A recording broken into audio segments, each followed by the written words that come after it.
What's up, YouTube? This is Mike, aka Bumblebee, giving you guys a little update in regards to my 180-gallon saltwater reef tank.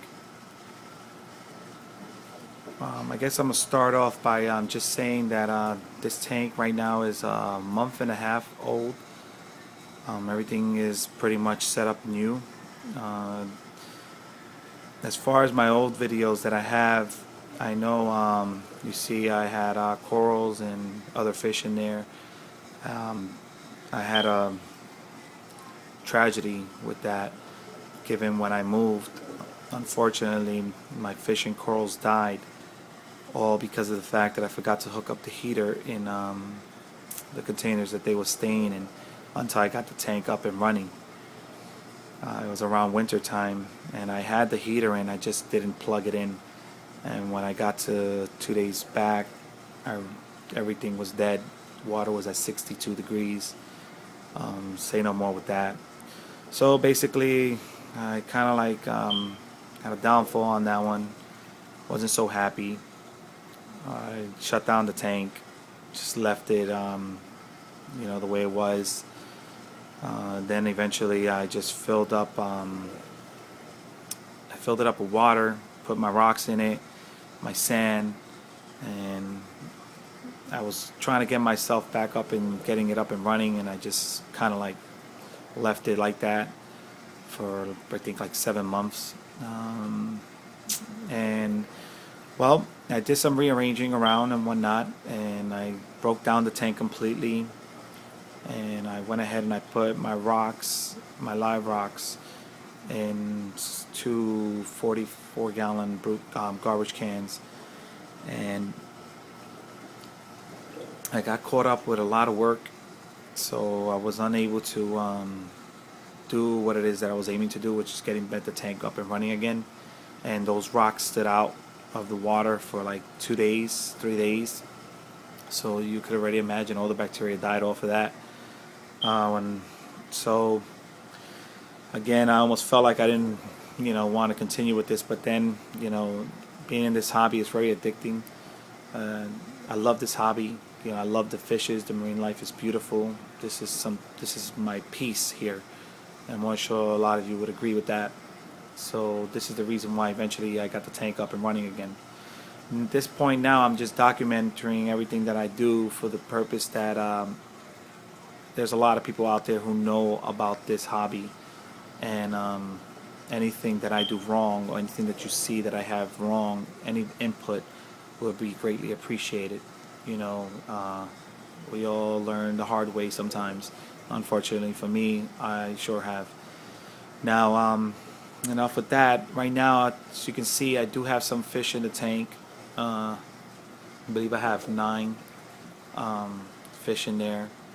I have a blue throat trigger, nasal tang, Niger trigger, a pair of clowns. I got a flame angel, coral beauty angel, a rusty angel, and I believe that is it. Oh, and a unicorn tang, the one that looks more like the nasal tangs.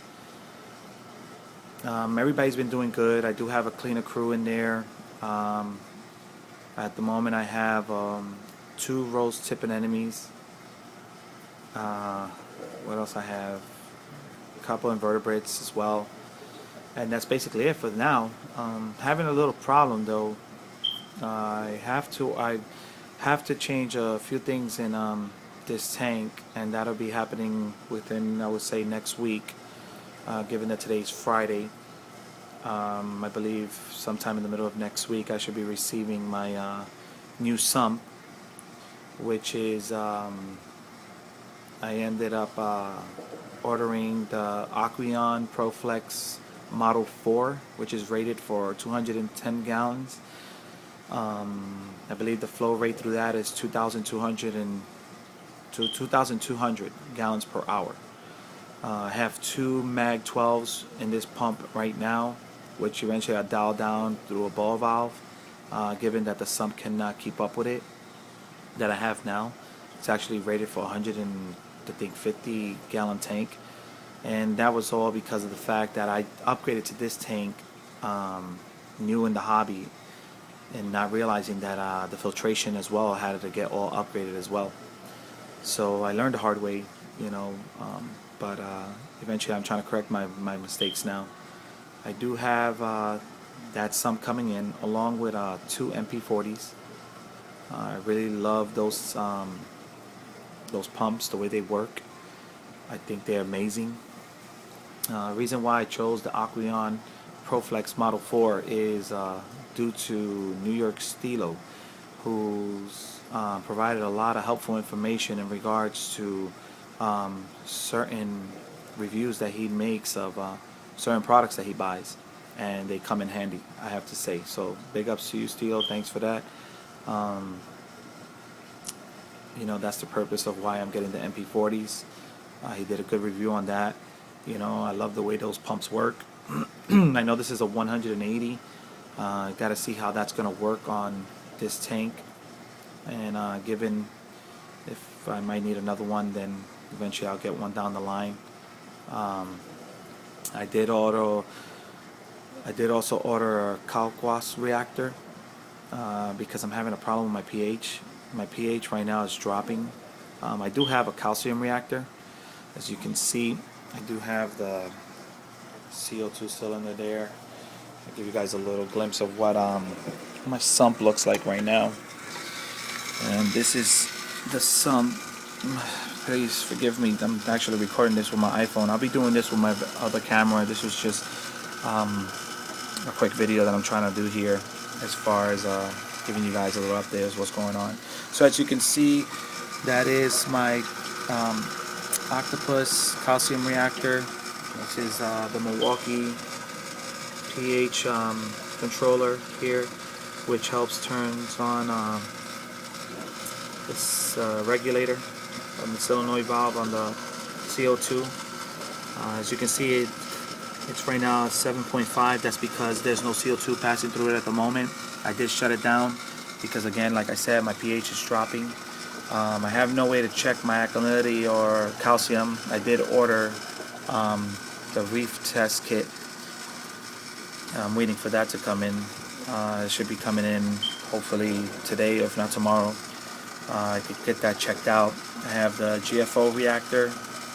I have my AquaC EV240 with a mag 18. This is, as you can see, this bad boy's been working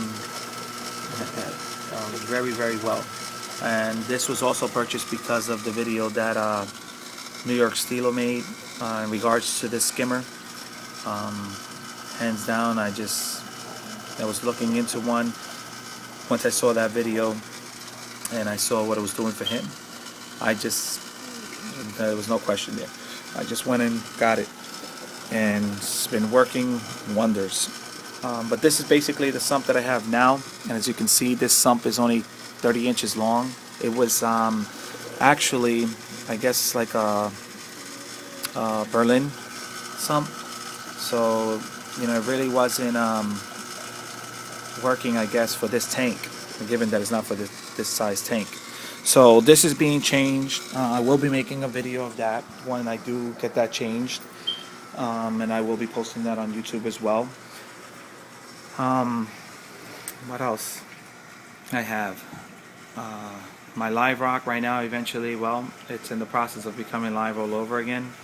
I did hook up the calcium reactor. I know I don't have no corals in there and nothing that strives off of calcium at the moment, but I did turn it on because of the fact that I know that helps you stable your alkalinity and calcium. And last I checked, that was my DKH was at 14, my calcium was at 440, so that was working well. My pH was at 8.1, but then all of a sudden now my pH is dropping, and I ran out of test kits again, so that's what I ordered. I turned off the CO2 for the moment because I'm trying to see if I could get the coralline algae to grow quicker. I know they have some additives that you can put in the tank, but I'm kind of skeptical with certain things that I put in my tank. I try to keep everything all natural, so you know, I'm not really sure. I know in your local fish store they tell you a lot of things just to get you to buy stuff sometimes, That's why the purpose of these videos. I know a lot of people out there know what they're doing, have learned the hard way themselves, and eventually, you know, I'm more sure that some people will provide input in regards to what they see here. And again, that would be greatly appreciated. Right now, my lights are on. The actinics go on those two fixtures as you see there. You could just see those two fixtures. The one in the middle is off. That one goes on at 12:30 p.m. The other two went on at 12. I try to like give it more or less like that dusk to dawn effect. And then at 1 o'clock the daylights will go on, and the actinics, the two that are on now, will go off at 10. The one in the middle will go off at 10:30, and then the daylights eventually go off at 9. At 9 o'clock the daylights go off. Yeah, so that's basically how I have that up and running right now. Again, right now I did purchase this marine buffer to help raise your pH, but I know that this also feeds alkalinity, and I'm not sure if that's the case, that my alkalinity is high and that's the purpose of why my pH is dropping.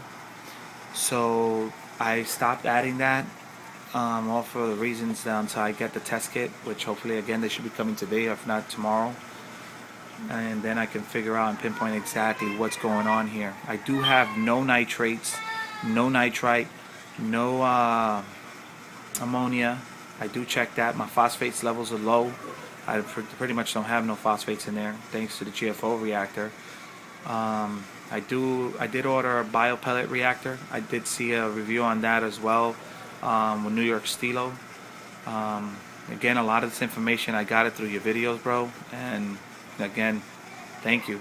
Yeah, it's been very helpful. So that's basically it. You know, I do have a lot of have two more two little fishes reactors coming in, which is one for the biopellet, the other one for the carbon. Oh, excuse me, I just dropped something. Oops. Sorry about that, guys. But that's pretty much it.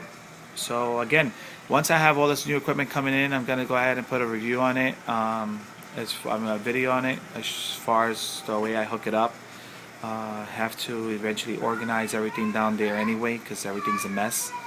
So once I do, I'll be posting that as well. So once again, thank you all for watching. Again, any comments, suggestions, anything that you guys can do to help me out in this case will be greatly appreciated. And enjoy. And I guess that's basically it. Thank you very much. Till next time.